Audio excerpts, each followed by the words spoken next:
Quarta, 23 de abril. Verso para memorizar.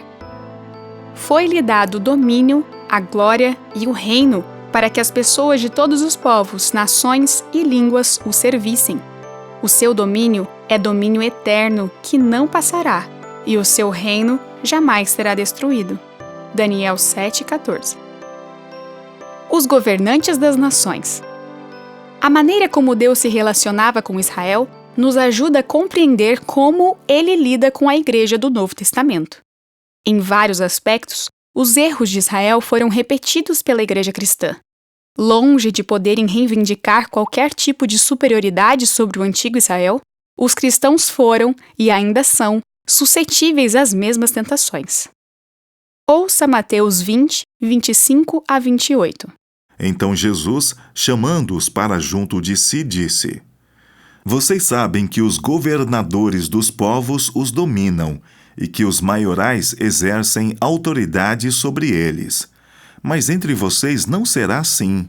Pelo contrário, quem quiser tornar-se grande entre vocês, que se coloque a serviço dos outros.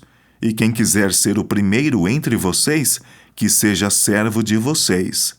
Tal como o Filho do Homem, que não veio para ser servido, mas para servir e dar a sua vida em resgate por muitos. Pergunta 5. Contra que erro Jesus advertiu seus discípulos ao estabelecer a missão da Igreja cristã? Israel pediu um rei humano, o que levou à queda moral da nação.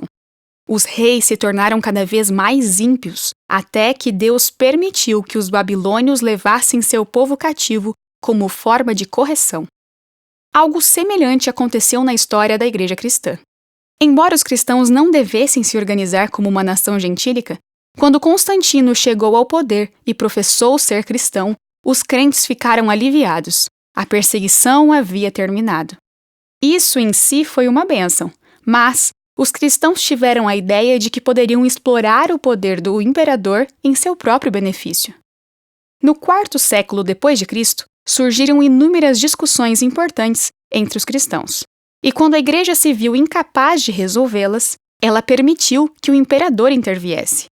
Gradualmente, ganhou destaque o bispo de Roma, que até então havia tido o mesmo poder que os outros bispos. A Igreja permitiu que o Estado interferisse em questões religiosas, e, uma vez que isso começou a ocorrer, as coisas foram de mal a pior. Assim como ocorreu com o antigo Israel, muitos dos capítulos mais sombrios da história cristã foram o resultado direto do envolvimento da Igreja com o mundo. Israel se voltou para a adoração de ídolos, e seus reis foram corrompidos pelo desejo de poder, a ponto de oferecer crianças aos ídolos.